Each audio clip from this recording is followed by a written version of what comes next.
aktivitas yang ditunaikan setelah tidur itu disebut dengan hajada dalam bahasa Arab. Ha besar, jim, dal. Sudah? Ha, jim, dal. Kalau Anda ingin berusaha bangun setelah Anda tidur itu, misal, saya mau beraktivitas di malam hari. Saya berikhtiar untuk bangun. Saya usahakan serius. Harus bangun, harus bangun. Saya pasang alarm, saya siapkan baik-baik. Maka usaha untuk mewujudkan sesuatu dengan serius tambah tak di awal kata dasarnya, tak. Sudah? Harakatnya fathah. Setiap penambahan selalu umumnya harakatnya fathah, tak. Kemudian motivasi saya berlipat, saya mesti bangun nih, saya nggak boleh telat, motivasi berkali lipat. Tambah, ayo tambah, double. Beda dari biasanya. Double dalam bahasa Arab disebut dengan tasydid namanya, tasydid. Tambahkan tasydid sebelum huruf akhirnya. Ini huruf akhir dal, saya tambahkan sebelum huruf akhirnya, jim, pakai tasydid. Tahajjud. Sifatnya ganti fathah sebelum akhir dengan dhammah. Kalau dhammah apa harakatnya? A atau I? Saya cek dulu. Kalau fathah apa? A. Kalau kasrah? I. Kalau dhamma? Ingat ya, nanti setiap harakat itu penting dalam bahasa Arab. Kalau Bapak Ibu belajar filologi di bahasa Arab, itu setiap harakat ada maknanya. Saya kasih contoh cepat Ibu ya. Kalau Ibu misalnya ingin berbicara kasrah, ini harakat menunjuk pada perempuan umumnya. Tipis, kecil. I. Makanya kalau laki-laki fathah A, anta, perempuan I, anti. Laki-laki jazakallah khair, ka, perempuan I, jazakillah khair. I. Ingat Bu ya, jazaki untuk perempuan. Setiap yang ada I itu perempuan. A, laki-laki. Jangan lagi terjadi setelah saya mengajar selesai, datang sekolahan ibu mengatakan, Ustaz terima kasih materinya bagus, jazakillah khair. I. Saya masih pakai peci. Nah ya, nah itu. Jadi kalau paham itu semua, mudah mengaplikasikannya. Bapak pulang malam-malam dari sini, sholat sendirian pikir. Begitu pulang jam 3 malam-malam. Di situ ada misalnya pas di tengah jalan, ada suara, nggak usah panik, kasroh ya. Udah. Nah, sini. Kalau ingin dirubah jadi sifat, dengan kesungguhan, ganti harakatnya jadi dhammah. Tahajud. Tahajud. Dah, lihat sini, lihat. Fokus ya. Salat yang ditunaikan di waktu malam, diawali dengan tidur, aktivitas yang ditunaikan di waktu malam, setelah tidur disebut dengan hanjada. Kalau serius direncanakan, tambah ta di depannya, tahajada. Kalau motivasinya berlipat, tambah tasdid di atas huruf sebelum akhirnya, jadi tahajjud. Paham? Baik, fokus. Sifat kesungguhannya disebut dengan tahajud. Pakai tasdid, harakatnya diganti jadi dhammah. Saya kembalikan ke sini. Fokus lihat baik-baik, saya kembalikan. Salatnya siang atau malam? Malam disebut apa tadi? Malamnya sepenuh malam atau sebagian malam? Sebagiannya sebelum tidur, setelah tidur? Setelah. Kalau ingin mengatakan sebagian malam, bahasa cepatnya tambah min sebelum kata lailnya. Minal lail. Paham? Kalau lail sepenuh malam, kalau minal lail sebagian malam. Sekarang buka Quran surah ke-17 ayat 79, paling kiri sebelah atas. Saya ingin Anda paham dulu ini, setelah itu kita baca Qurannya. Nanti ada cara berbeda saat kita membaca Quran. Lihat sini. Sudah ditemukan? Paling kiri sebelah atas, Quran surah 17 ayat 79. Saya sarankan dalam setiap kajian, Anda siapkan mushaf ya, supaya kita agak nyambung. Wa minal laili fatahajjad bih. Ada? Lihat, wa minal lail, ada minnya. Masih ingat tadi kalau min itu sepenuh atau sebagian? Sekarang perhatikan cara mengartikannya. Wa minal lail, kata Allah, dan dari sebagian malam itu. Saya nggak tuntut Anda mengerjakan sepenuh malam, kata Allah, nggak usah, sebagian malam aja. Silahkan kamu istirahat dulu, tidur dengan nyaman dulu, lalu fatahajjad bi. Lalu, ingat, Allah tidak mengatakan hajat, fahajat, bukan, tapi pakai ta. Ta, ketika menggunakan ta, masih ingat tadi, ta menunjuk pada suatu rencana yang serius, dengan persiapan yang baik, dengan usaha yang baik. Alhamdulillah. Perhatikan, Fatahajjad bi, tahajjud. Maka rencanakanlah, siapkanlah dengan serius untuk bangun di sebagian malam itu. Jadi kalau Anda ingin tunaikan tahajud, kata Quran, jangan cuma sekedar bangun. Kalau cuma bangun, jangankan Anda, orang nonton bola pun bangun dia. Coba silakan, yang paling serius. Orang mau nonton bola aja begitu serius. Malam nih, malam, MU ketemu Sevilla nih. Oh, siapin. Jamnya jam berapa? Jam 2:30 waktu Indonesia. Pasang alarm sampai 3 kali, Pak. 3 kali, dari 1:30.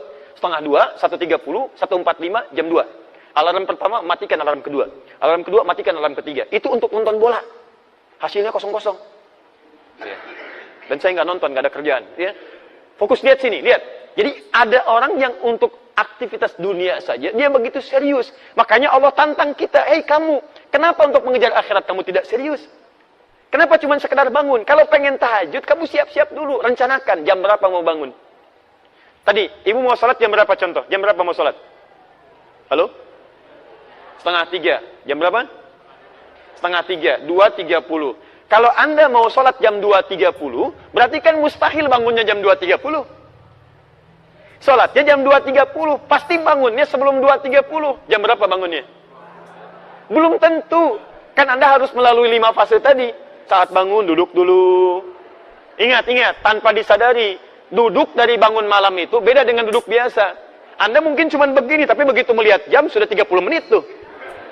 Kalau nggak percaya silahkan, bangun malam, duduk dulu begini. Begitu duduk, lihat jam, 2:30.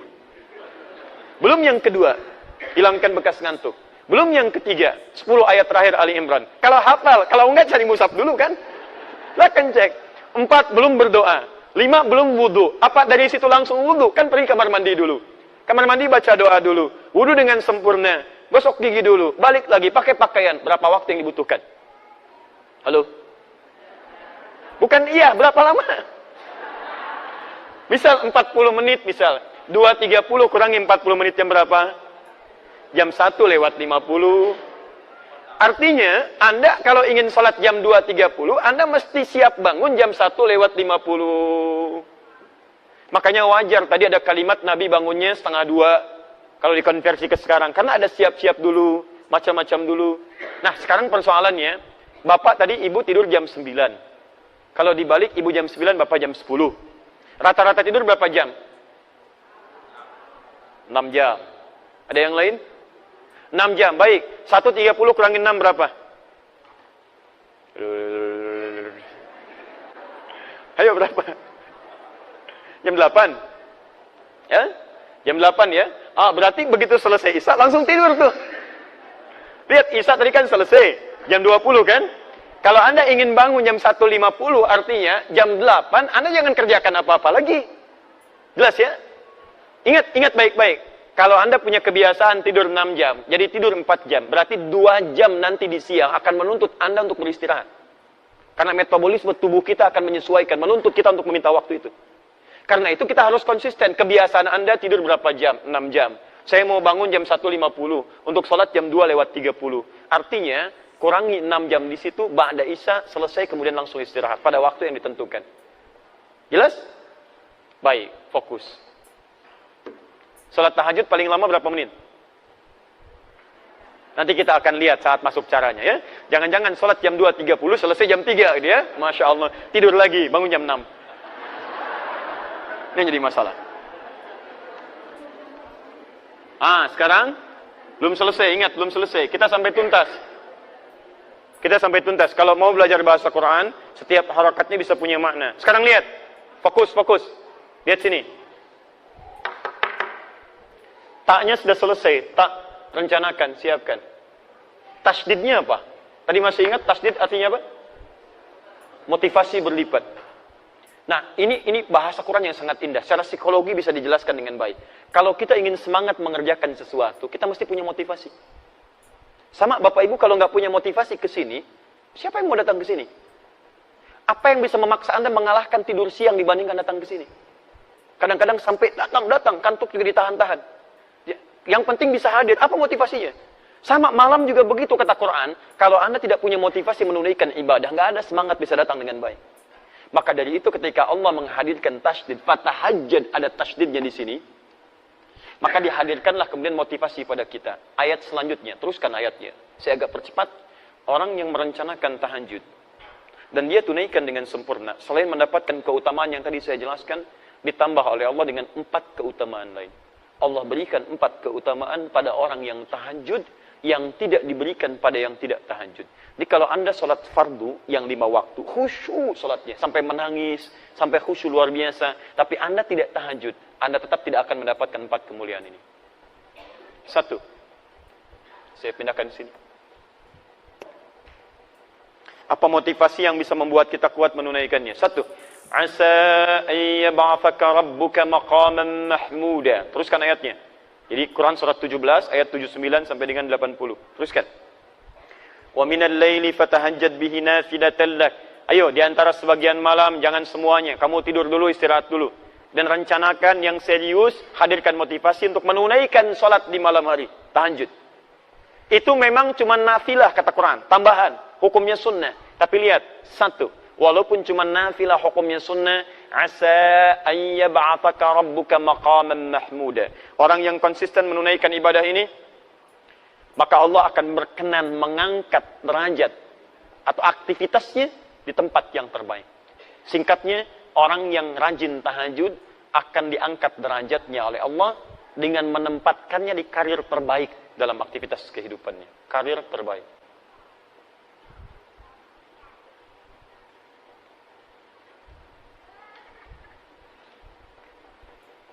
Jadi ada maqam mahmuda, itu berbeda. Kalau maqam itu sifatnya umum. Ya, nilai kebaikannya bisa dipandang mulia, tapi juga bisa dipandang dipersoalkan oleh orang lain. Misal, Bapak naik posisi. Misalnya ada promosi jabatan jadi direktur. Naik ya, karirnya naik. Berarti dapat maqam tuh, dapat kedudukan. Apakah kedudukan yang dititipkan oleh Allah pada Anda bisa otomatis membuat orang lain senang? Belum tentu. Kok dia yang diangkat ya? Padahal dia baru masuk kemarin. Dia junior saya dan sebagainya. Nah, itu maqam. Tapi ada yang kedua. Begitu orang ini diangkat, semua mengatakan memang dia yang layak untuk mendapatinya. Dia yang layak. Sulit bagi orang mempersoalkannya. Mau cari celah nggak bisa. Karena semuanya sudah menutup celah-celah keburukannya. Bagus tuh. Nah, itu yang disebut dengan maqam mahmuda. Susah. Mau dihapus saja susah. Mau dibolak-balik papan tulisnya nggak bisa tuh. Ya, pas di situ. Misal, itu maqaman mahmuda. Nggak apa-apa. Sudah? Baik. Jadi orang yang rajin tahajud, ini nasihat saya. Orang yang rajin tahajud ditunaikan dengan benar, maka hal pertama yang Allah anugerahkan kepada kita, apapun aktivitasnya, Allah akan tempatkan di tempat yang terbaik dalam kehidupannya. Misal, kalau Anda misalnya pengusaha atau berbisnis atau apapun dalam kehidupan, termasuk ibu misalnya beraktivitas, maka Allah akan tempatkan di tempat terbaik menurut Allah, bukan menurut manusia. Kalau menurut manusia begini, posisi yang terbaik, manajer atau direktur? Bu, oh ibu langsung direktur itu ya. Baik. Direktur, alhamdulillah. Sekarang pilih mana bu? Direktur gajinya misalnya, taruhlah 200 juta sebulan. Tapi maaf, kesulitannya meningkat. Sulit sholat, banyak rapat, ya, kemudian mohon maaf aktivitasnya jadi melebar, ya, aktivitas bahkan dekat dengan maksiat. Kalau dulu misalnya, ya, mohon maaf ya, mainnya tenis, sekarang sudah golf, ya, yang dilihat sudah lain, yang dipukul sudah lain, yang nemani sudah lain.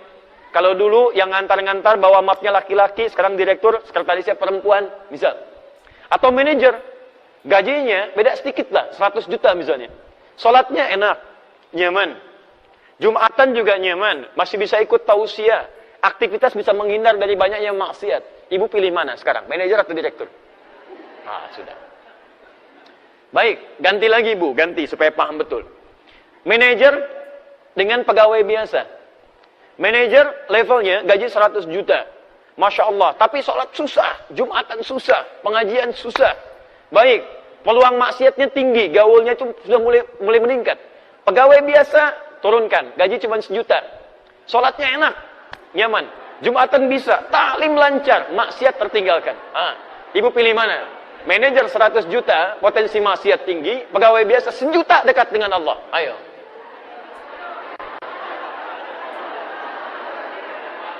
Dia pilih yang ketiga Pak, manajer tapi dekat dengan Allah katanya. Nah, kadang begini, Pak. Kadang-kadang dalam kehidupan itu seperti itu. Ada yang levelnya ingin tinggi, kata Allah, kamu jangan di sini. Kalau kamu naik ke sini, kamu cuma keinginan, tapi ke depan kamu tidak tahu apa yang terjadi. Jabatan ini banyak diincar, tapi peluang keburukannya banyak. Banyak proyek yang tidak jelas. Di pergaulannya akan banyak maksiatnya. Kamu akan tertinggal banyak ibadahnya. Maka Allah tempatkan Anda. Bahasa orang lain cuma wakil. Tapi wakil itu, dunia dicukupkan, akhirat enak, keadaan nyaman. Bukan berarti nggak sampai level tertingginya, bukan. Tapi Allah memberikan karir terbaik menurut Allah Subhanahu wa Ta'ala. Itu yang disebut dengan maqam mahmudah. Paham ya? Baik. Saya pernah berikan ini, nasihat ini pada seseorang, dan luar biasa. Pak, karirnya cukup bagus. Dan hebatnya, setiap kali akan promosi jabatan, orang keluarkan biaya ini itu, masuk ke DPR, kemudian diuji lagi, keluar biaya ini itu. Orang ini tidak. Nggak pernah mengeluarkan uang sepeser pun. Walaupun kedudukannya tinggi, tapi nggak pernah mencapai level yang tertinggi. Direktur utamanya tidak. Wakil direktur. Tapi alhamdulillah, nikmat juga, kerjaan nyaman, ya, dan ditunaikan ibadah dengan baik. Paham ya? Masya Allah. Ya kalau bisa direktur dengan tahajudnya itu lebih bagus kan? 2. Itu baru 1. Oh, sebentar. Sebelum kedua, saya lihat juga teman-teman yang mahasiswa. Saya pernah praktekkan ayat ini saat sedang belajar. Itu Masya Allah itu ya. Ada perbedaan. Saran saya, kalau Anda masih belajar, juga kita beraktivitas, tolong jangan tinggalkan tahajud. Akan ada bedanya. Semua orang-orang pintar, orang-orang hebat, termasuk tokoh-tokoh kita. Ya, mohon maaf, pendahulu-pendahulu kita. Orang-orang hebat, luar biasa, pendiri negeri ini, itu demi Allah saya katakan. Mereka hampir tidak pernah meninggalkan tahajud. Anda kenal Jenderal Sudirman? Kenal di mana? Luar biasa. Itu Masya Allah. Ya. Beliau ketahanan hidupnya luar biasa, bergelir ya, sebagian dari tubuhnya, bagian organ pentingnya sudah hilang. Tapi tahukah Anda, kalau beliau senantiasa berzikir di hadapan Allah Subhanahu wa Ta'ala, bangun malam menunaikan ibadah, berdoa dengan baik dan sebagainya, bagaimana anugerah Allah kepada beliau? Kiai Haji Agus Salim menguasai berapa bahasa, diplomat paling ulung, beliau menjaga syariat, bagaimana bangun malamnya? Silahkan cek. Para pendahulu kita luar biasa. Saya tidak mengambil contoh di luar supaya menghidupkan kebiasaan di bangsa kita. Sekarang kita butuh orang baik. Yang pintar sudah banyak. Berapa banyak ahli hukum yang dihukum? Banyak. Berapa banyak ahli ekonomi yang belum bisa mengangkat ya kehebatan ekonomi kita? Yang kita butuhkan sekarang orang pintar yang mulia, yang baik. Maka kita ambil contoh orang dulu untuk kita hidupkan di masa kini. Anda kalau tidak percaya silahkan cek menteri-menteri di awal masa-masa Indonesia. Bagaimana mereka tawadhu'nya. Bagaimana mereka hidup dengan bersahajanya. Siapa Bung Hatta? Anda cari lagi. Bagaimana beliau begitu jujurnya sampai ditanamkan pada putrinya. Ketika menerima kertas akan nulis surat, kata bapaknya, ini kertasnya kertas siapa? Kertas dari KBRI saya pinjam. Jangan gunakan fasilitas negara untuk kepentingan pribadi. Anda bisa bayangkan, putrinya mau menulis surat kepada bapaknya, menggunakan kertas untuk kertas negara. Di KBRI dia mau pinjam. Kata bapaknya, jangan gunakan kertas negara untuk kepentingan pribadi. Anda bisa bayangkan. Anda kenal M. Nasir, Perdana Menteri pada saat itu. Bagaimana hidupnya diabdikan untuk bangsa. Levelnya luar biasa. Qurannya, hadisnya, prakteknya sampai dihormati di Timur Tengah. Hanya cukup kalimatnya bisa menggerakkan Timur Tengah pada saat itu. M. Nasir. Tahukah Anda setelah selesai jabatannya cuma sepeda yang ditenteng di tangannya. Dan tidak memiliki rumah pada saat itu. Itulah yang kita butuhkan saat ini. Makanya bangsa kita terangkat mulia. Dan saya punya keinginan kita berubah jadi baik. Ketika kita baik, semua akan terangkat dalam kebaikan. Itu poinnya. 2. Wa qur rabbi adkhilni mudkhala sidqin. Dan katakan Muhammad, Rabbi adkhilni mudkhala sidqin. Ya Allah, mohon bimbing aku mengawali pekerjaan dengan baik. 1. Mendapatkan karir terbaik. Saya terjemahkan pakai terjemah balaghah ya, bukan terjemah biasa. Ya, kalau terjemah biasa mungkin bisa beda kelihatannya. Saya terjemahkan pakai terjemah ilmunya, pakai balaghahnya. 2. Mendapat bimbingan Allah. Bimbingan Allah. Bapak kerja dibimbing pimpinan, mudah pekerjaan. Siapa yang tidak mudah dibimbing Allah Subhanahu wa Ta'ala? Dan lihat bedanya ya. Jadi kalau Allah bimbing seorang hamba, bimbingan itu disebut dengan hudan namanya, hudan. Ada yang sifatnya meningkatkan keimanan, jadi iman semakin kuat. Punya kecenderungan untuk mendekat pada Allah. Contohnya Quran, surah ke-18, ayat ke-13, untuk para pemuda. Ada pemuda yang dibimbing Allah, meningkat keimanannya. Disebut dengan Ashabul Kahf. Innahum fityatun amanu bi rabbihim wa zidnahum huda. Ya, ada pemuda yang keimanannya bertambah karena mendapat petunjuk Allah Subhanahu wa Ta'ala. Ada kedua, hudan di situ adalah bimbingan untuk meningkatkan ibadah. Ya, Ada perubahan dalam hidup, seakan-akan sekarang ingin rajin ibadah. Dulu cuma salat fardu sendirian, sekarang pengen berjamaah, pengennya di masjid. Dulu jarang baca Al-Quran, sekarang pengen baca Quran, bahkan pengen menghafal, pengen sedekah, pengen puasa sunnah. Itu juga hudan yang kedua. Dalilnya di Al-Baqarah ayat 2 sampai dengan ayat yang ke-5-nya. Dzalikal kitabu la raiba fih hudan lil. Ketika hudan disebutkan pada muttaqin, apa bentuknya? Peningkatan amal saleh. Alladzina yu'minuna bil ghaib wa yuqimunas shalah wa mimma razaqnahum yunfiqun, dan seterusnya ayat. Ada hudan yang ketiga, ini yang paling dahsyat. Bimbingan Allah dalam semua level kehidupan. Bahkan bimbingannya nempel begini. Perhatikan sini. Ini apa? Ini apa? Mic. Spidolnya di mana? Di atas mic. Sekarang spidolnya di mana? Di atas mic. Dua-duanya di atas. Perbedaannya apa? Menempel dengan tidak. Kalau seperti ini, kita katakan dalam bahasa al-kalam, fauqa mikrofon, fauqa mukabbirus shaut. Spidol berada di atas mikrofon. Tapi kalau kita katakan begini, kalimatnya berubah. Al-kalam ala mikrofon. Ala. Spidol berada di atas, nempel dengan mikrofon. Perhatikan, kalau saya taruh di atas begini menggantung, mikrofonnya saya geserkan begini, tetap ininya menggantung kan? Menggantung, menggantung, menggantung. Kalau saya terpisah jauh berarti sudah terpisah dari sini kan? Lihat sini. Ini di atas. Saya geser sini, ini masih di atas. Saya geser sini, masih di atas. Tapi kalau saya geser begini, sudah terpisah. Tapi kalau begini, mau digeser kemanapun, ikut dia. Ada orang-orang yang menempel dengan bimbingan Allah Subhanahu wa Ta'ala. Nempel. Di kemanapun dia berada, bimbingan Allah menyertai dalam kehidupan. Ala. Bimbingan disebut hudan, pedoman. Yang menempel disebut dengan ala. Quran surah kedua, ayat yang kelima. Paling kiri sebelah bawah. Ulaika ala hudan. Bukan fauqa hudan.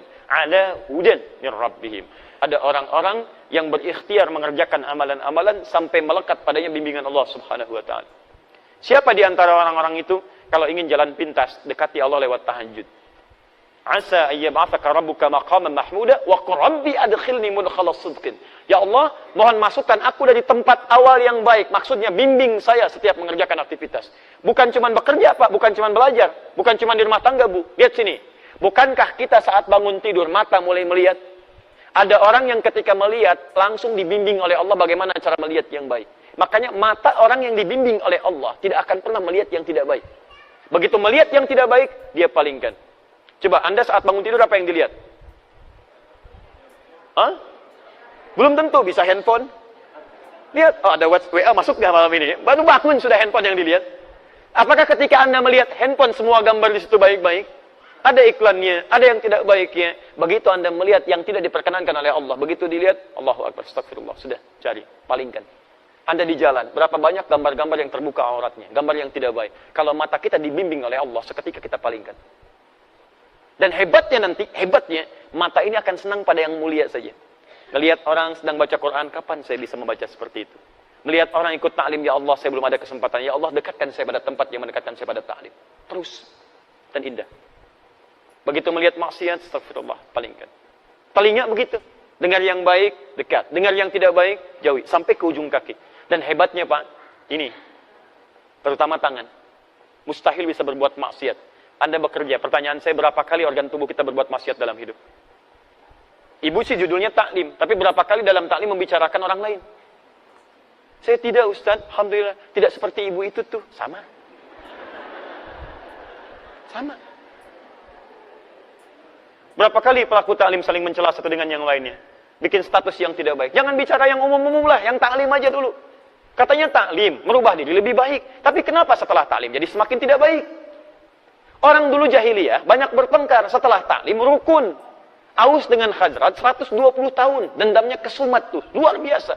Sampai turun Quran melukiskan bagaimana dendam mereka. Kalau disediakan materi semuka bumi untuk mengupas itu, menjadikan mereka nyatu kembali, kata Quran nggak akan bisa. Saking kesumatnya dendamnya. Turun Quran surah ke-8 ayat ke-63. Lau anfaqta ma fil ardi jami'a ma allafta baina qulubihim. Kalau engkau infakkan semua yang kau miliki di bumi, nggak akan bisa nyatukan mereka. Tapi apa yang terjadi? Allah yang menyatukan mereka dengan risalah Al-Quran. Diajarkan oleh Nabi, dipersatukan lewat sunnah Nabi. Quran, sunnah yang musuhan 120 tahun bisa selesai pada saat itu. Anda baru ikut ngaji Quran, sunnah 12 menit langsung mencela orang lain. Kenapa? Apa yang salah gitu? Coba cek lagi teman-teman sekalian. Dikembalikan. Quran itu membuat kita lembut. Kalau memang buruk, wajar untuk dicela. Keburukan wajar dicela. Tapi celaan itu menghadirkan kebaikan dalam kehidupan. Bukan penjauhan. Assalamualaikum. Besok aja ya. Besok aja. Kok nggak dijawab? Beda manhaj. Ya, tapi kita tidak perlu mencela orang lain. Artinya ada evaluasi untuk kita semua. Antum jangan mencela juga. Kalau mencela apa bedanya? Apa bedanya? Di celaan jangan dibahas dengan celaan. Ada celaan kita doakan dengan baik. Kita ajak dalam kebaikan, ajak dengan kelembutan. Dan jangan paksa orang. Tugas kita hanya mengingatkan, bukan memaksa. Nabi saja turun ayat, fadzakir innama anta mudzakir. Muhammad ingatkan, tugas kamu mengingatkan. Lasta alaihim bimusaitir, bukan paksa orang. Jadi kalau kita bukan Nabi paksa orang, artinya ada yang salah dalam kehidupan kita. Paham ya? Halo, kenapa jadi muram begini? Tiga. Saya sederhana. Kalau ada yang kurang baik dari saya, tinggalkan. Ada yang baik, silahkan ambil. Dan saya pun tidak paksa. Kalau ada bermanfaat, silahkan. Tidak baik, tinggalkan. Cari guru yang lain yang lebih baik mengajarkan, insya Allah. Sehingga hati kita tenang. Jangan sampai belajar, tapi hati nggak tenang. Ya. 3. Wa akhrijni mukhrajas sidqin. Diberikan solusi terbaik saat ada persoalan. Solusi terbaik. Masya Allah. Luar biasa. Tidak ada orang yang tidak punya masalah dalam kehidupan. Semuanya punya masalah. Tapi ada orang-orang yang sebelum mendapatkan masalahnya, sudah diringankan masalahnya oleh Allah Subhanahu wa Ta'ala. Bukan nggak punya masalah, masalahnya sama. Coba lihat, saya tadi barusan mau ke sini Pak Bu. Macet Pak Bu. Kita lewat tol tadi, macet. Luar biasa. Dan bukan cuma saya mengalami kemacetan, banyak orang macet juga. Tapi apakah semua orang yang mengalami kemacetan punya sikap yang sama menyikapi kemacetan? Tidak. Ada yang saling klakson, ada yang ngosenggolan, ada yang saling berselisih dengan kata-kata, ada yang saling macam-macam. Tapi tidak sedikit juga yang santai aja, mau ngapain? Mengeluh juga tidak menyelesaikan persoalan. Apakah dengan klakson macet selesai? Hah? Apakah dengan bikin status macet selesai? Ceklik, macet. Tetap aja macet. Silahkan cek. Ada orang-orang yang hatinya justru diberikan ketenangan oleh Allah. Dikasih macet. Alhamdulillah ya Rabb, macet. Alhamdulillah. Luar biasa. Quran bisa dihafalkan. Begitu sampai ke tujuan 30 ayat. Bayangkan. Kalau manhaj diterapkan itu 10 ayat akhir Ali Imran. Selesai itu. Ini sudah 1 tahun belum selesai. Apa butuh kemacetan tiap hari? Jelas ya? Jadi enak. Jangan dikira level ustadz gak punya masalah. Banyak masalahnya. Kadang-kadang jangankan masalah pribadi. Masalah jamaah. Ya dipersoalkan juga. Silahkan cek. Bukankah kalau anda banyak pertanyaan masalah diserahkan pada ustadz? Bukan nggak punya masalah, tapi ada orang-orang tertentu ketika anda dekati Allah dengan sesuatu, Allah ringankan persoalannya. Itu janji Allah. Janji Allah. Lihat, contoh, kita ambil dalilnya. Quran surah ke-65, di akhir ayat kedua, di awal ayat ketiga. Kita hafal ayatnya. Wa may yattaqillaha yaj'al lahu makhraja wa yarzuqhu min haitsu la yahtasib. Wa may yattaqillaha, siapa yang bisa meningkatkan takwanya kepada Allah? Tingkatkan. Fi'il mudhari itu progresif naik. Tingkatkan. Yaj'al lahu makhraja. Makhraja, lihat. Yattaqillah yaj'al lahu makhraja. Wa may yattaqillah yaj'al lahu makhraja. Makhraja. Ini yang kita berikan nasab. Wa yarzuqhu min haitsu la yahtasib. Perhatikan. Lihat persamaannya. Siapa yang bisa meningkatkan takwanya kepada Allah, takwa tingkatkan kepada Allah. Persamaannya lihat. Yaj'al lahu makhraja, kami berikan solusi, jalan keluar dari setiap persoalan yang dihadapi. Dan kalimatnya tidak menggunakan alif lam. Makhraja bukan al-makhraj, makhraja. General, umum, nakirah. Artinya persoalan apapun dalam kehidupan sepanjang Anda tingkatkan takwa, diberikan solusi. Jadi sederhana sebetulnya, kalau Anda punya masalah dalam hidup, Anda punya problem, dimanapun tuh, di rumah tangga, di pekerjaan, kehidupan sosial. Sederhana solusinya, tingkatkan takwa, kata Allah, saya urai masalah Anda. Biayanya tidak mahal, tenaganya tidak banyak. Jadi kalau Anda punya masalah dalam hidup, kedudukan tinggi, harta berlimpah, cuman masalah nggak pernah tuntas, coba cek. Barangkali bukan kurang terhormat Anda, barangkali kurang takwa. Bukan kurang kaya, barangkali kurang ini, kurang takwa. Ini poinnya. Nah sekarang, ya Allah kalau saya ingin tingkatkan takwa, bagaimana caranya? Banyak. Disebutkan 115 kali kata takwa dalam Quran setidaknya. Tapi cara cepatnya, perhatikan. Ketika menyebutkan takwa, masih ingat tadi? Quran surah 51, ayat 15 sampai dengan ayat 18 tadi? Innal muttaqina fi jannatin wa uyun. Ada orang-orang takwa tinggalnya di taman surga. Akhidhina ma atahum rabbuhum. Innahum kanu qabla dzalika muhsinin. Mereka itu, Masya Allah, mengambil segalanya dari Rabbnya. Nikmatnya langsung dari Rabbnya. Mereka di dunia itu orang-orang yang muhsin. Siapa mereka? Ayat 17-nya. Kanu qalila minal laili ma yahja'un. Bahasa cepatnya, mereka rajin tahajud. Orang takwa, rajin tahajud. Kata Quran, tingkatkan takwa. Apa di antara takwa amalannya? Tahajud. Lihat, perhatikan. Yaj'al lahu makhraja. Orang meningkatkan takwa, diberikan solusi jalan keluar. Ketika Anda tahajud, lihat bagian ketiganya. Wa akhrizni mukhraja sidqin. Mukhraja sidqin. Asa ayyab'athaka rabbuka maqaman mahmuda. Wa qur rabbi adkhilni mudkhala sidqin wa akhrijni mukhraja sidqin. Makhraja, jalan keluar. Kalau jalan keluar itu langsung dibimbing, langsung dibimbing. Rubah kalimatnya dari kata makhraj jadi mukhraj. Makhraj, mukhraj. Orang rajin tahajud dibimbing Allah Subhanahu wa taala. Ketika punya masalah, bukan cuma dia yang berikhtiar untuk menyelesaikannya, tapi Allah langsung berikan bimbingan. Begini jalan keluarnya. Ini ambil, ini tinggalkan. Jangan bersedih, tanamkan keyakinan. Nabi pernah berusaha menghafal Quran dengan ikhtiarnya. Jadi begitu ayat Quran turun, itu beliau punya keinginan cepat menghafalkannya. Cepat. Tapi apa yang terjadi? Allah berikan solusi. Bahkan langsung turun ayat Quran surah ke-75. Ayat 22 sampai 23. Ayat 16 sampai 18, maaf. Ayat 16 sampai 18. Lihat kalimatnya. La tuharrik bihi lisanaka lita'jala bi. Muhammad, kamu gak usah cepat-cepat menggerakkan lisan untuk sekedar ingin cepat menghafalkannya. Biasanya para penghafal kalau ingin segera cepat menghafalkan kan suka cepat mengucapkannya kan. Inna fi khalqis samawati wal ardi wa ikhtilafil laili wan nahari la ayatin li ulil albab, la ayatin li ulil albab, la ayatin li ulil albab. Ulang gitu kan? Tayyib. Lihat sini. Nabi Muhammad tidak. Muhammad jangan cepat-cepat gerakan lisan untuk cepat menghafalkannya. Inna alaina jam'ahu wa qur'ana. Biarkan kami yang menghimpun Quran dalam jiwamu. Fa'idha qara'nahu. Bagaimana cara menghimpunnya? Allah akan bimbing bacaannya. Jadi begitu dibacakan, dibimbing, fattabi' Qur'ana. Kamu ikuti saja bimbingan bacaan itu. Jadi ada orang-orang yang menghafal Qur'annya, bukan cuma dia berikhtiar menghafal, tapi Allah tanamkan bacaan Qur'annya. Jadi ketika dia baca ada bimbingan dalam jiwanya. Cepat, seakan-akan mengalir begitu deras. Kami pernah ambil manhaj ini, diterapkan kemudian, dan jadi buku, itu yang kita bahas setiap pekan, setiap Kamis malam Jumat lewat Akhir TV Ba'da Maghrib. Dan jadilah kemudian pedoman menghafal Quran dalam 30 hari. Sekarang Pak, ada perlomba-lomba orang menghafal Quran, bukan hitungan masa 2 tahun lagi. Ada yang 27 hari, ada yang 25 hari. Saya bermohon pada Allah, semoga Anda termasuk bagian darinya insyaAllah. Dan tidak cukup dengan amin. Mulai dulu menghafal. Mulai. Ya, ambil, kan kita sudah bagikan bukunya gratis itu ya. Lihat sini, fokus teman-teman. Apa amalan Nabi, sampai Allah berkenan, memudahkan urusannya, gak usah capek. Apa amalannya? Ternyata salah satunya, bukankah Nabi orang yang paling kuat tahajudnya? Bukankah Nabi orang yang sampai bengkak-bengkak dalam rakaat pertamanya? Nanti saya bahas ketika sampai pada caranya. Dan ayat ini turun, Quran surah 17 ayat 79 sampai 80 ini, bukankah ayat itu diturunkan untuk mengisahkan peristiwa ditolongnya Nabi dalam pengepungan pada saat itu oleh 100 pemuda, pasukan khusus pada saat itu. Jadi kalau sekarang kita di komplek angkatan laut ada pasukan khususnya, yang hantu laut luar biasa, terbaik di dunia, Denjaka. Ya di Tasmen Jala Mangkara, kalau dulu itu misal seperti itu 100 orang. Pedang terhunus, jangankan manusia. Kata sejarawan mengatakan, ini hewan lewat ketahuan. Hewan saja.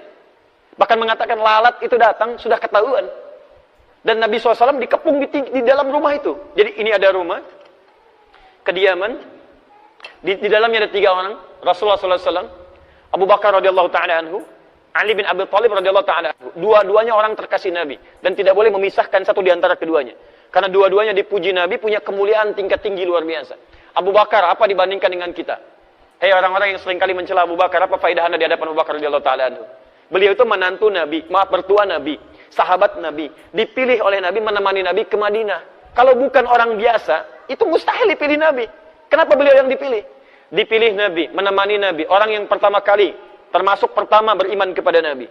mengorbankan hartanya untuk dakwah Nabi, menemani Nabi sampai dengan ke Madinah, menjadi mertua Nabi sallallahu alaihi wasallam. Saat wafat makamnya di samping Nabi, hidup dengan Nabi di dunia, kuburnya di samping Nabi, dan di akhirat bersama Nabi sallallahu alaihi wasallam. Lantas Anda dengan mudah mengatakan celaan kepada sahabat Abu Bakar. Anda siapa? Sahabat Nabi bukan, menemani Nabi tidak, berinfak untuk dakwah Nabi juga tidak, mertua Nabi bukan, tetangga Nabi bukan, kerabat Nabi bukan, wafat Anda jauh dari makam Nabi. Dan belum ada ayat turun menjamin surga Anda. Anda siapa? Abu Bakar. Kedua, Ali bin Abi Thalib. Duhai yang merendahkan sahabat Ali bin Abi Thalib. Anda siapa?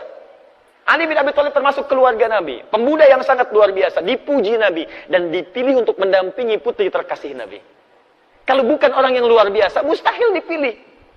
Masa mau titipkan pada yang lain? Yang dipilih Ali bin Abi Thalib. Jenius orangnya. Pemuda ahli surga. Luar biasa. Dipilih. 3 orang berada di situ. 3-3-nya mulia.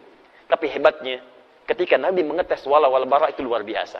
Kata Nabi, Abu Bakar ikut saya. Temani saya hijrah. Siap ya Rasulullah. Ali, kamu tidur. Ini yang hebat. Ali, kamu tidur di tempat saya ini. Lakukan penyamaran. Tidur. Dan itu kan tempat tidurnya Nabi yang diincar taruhannya nyawa. Dan hebatnya sahabat Ali tidak protes. Sayyidina Ali radhiyallahu ta'ala enggak protes. Ya Rasulullah, jangan saya lah. Abu Bakar aja yang tuaan dikit. Misalnya tidak. Tidak. Abu Bakar ikut saya, kamu tidur.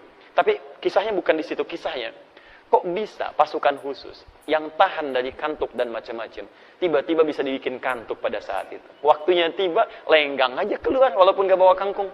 Silakan cek. Jalan keluar. Nabi SAW dengan sahabat Abu Bakar keluar dari situ. Penjagaan 100 pemuda, pedang terhunus. Tiba-tiba keluar begitu saja. Ditutup pandangannya. Ditutup. Apa yang bisa menyebabkan itu? Ayat-ayat yang turun tentang peristiwa tadi. Di antaranya ayat-ayat tahajud. Wa akhrijni mukhrajas sidqin. Allah yang langsung bimbing Nabi keluar dari tempat pengepungan itu. Jadi kalau Anda, mohon maaf teman-teman sekalian, ayat ini turun, kalau kita ambil kaidah asbabun nuzul, al-ibratu bi umumil lafzi la bi khususis sababi. Hikmah dari ayat, hukumnya, jangan dilihat dari asbabun nuzulnya, tapi dilihat dari keumuman makna ayatnya. Artinya, Allah ingin menyampaikan, kalau Anda sedang dikepung oleh persoalan kehidupan, membuat Anda tertekan, membuat Anda seakan-akan punya perasaan gelap, seakan-akan lemah dan sebagainya, ahli tahajud akan dilindungi oleh Allah Subhanahu wa taala. Tunjukkan pada saya pekerjaan mana yang Anda kerjakan gak ada saingan. Kadang-kadang ada yang ingin menyingkirkan, menyungkurkan jahat terhadap Anda. Salah satu caranya, Anda bangun malam, dekati Allah Subhanahu wa taala. Kalau sudah dekat dengan Allah, siapa yang bisa mengalahkan Allah dan berani berperang dengan Allah Subhanahu wa taala? Paham ya?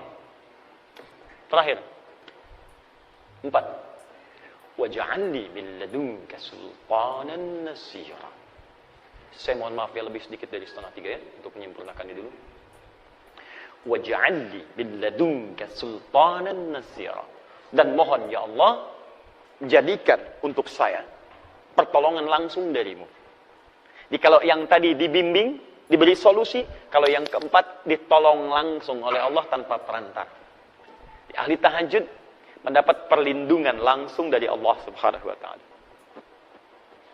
3 hilang, 1 datang.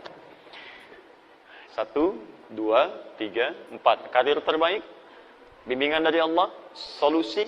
Yang keempat, mendapat perlindungan dari Allah Subhanahu wa taala. Masya Allah. Kalau sudah seperti itu, apalagi yang disoalkan? Maka Anda semua akan mengatakan, kalau nggak percaya, lakukan dulu. Maka ketika Anda sudah mendapatkannya, Anda akan mengatakan, wa qul ja'al haqq wa zahaqal batil, innal batila kana zahuqa. Benar memang yang datang dari al-haq, sungguh benar dari Allah Subhanahu wa taala. Kebatilan akan hilang. Kebatilan dari perasaan saya, kebatilan dari pikiran saya, kebatilan dari tindakan saya, dan kebatilan yang datang dari banyak orang hilang semua dengan kedekatan kita bersama Allah Subhanahu wa taala. Jelas? Dulu ada slogan, bersama kita bisa. Ahli tahajud beda, bersama Allah kita bisa. Paham ya? Jangan dipotong video saya, mohon teman-teman di media sosial dan sebagainya. Ini khusus bahasan tahajud, bukan yang lain. Sudah? Jelas di sini?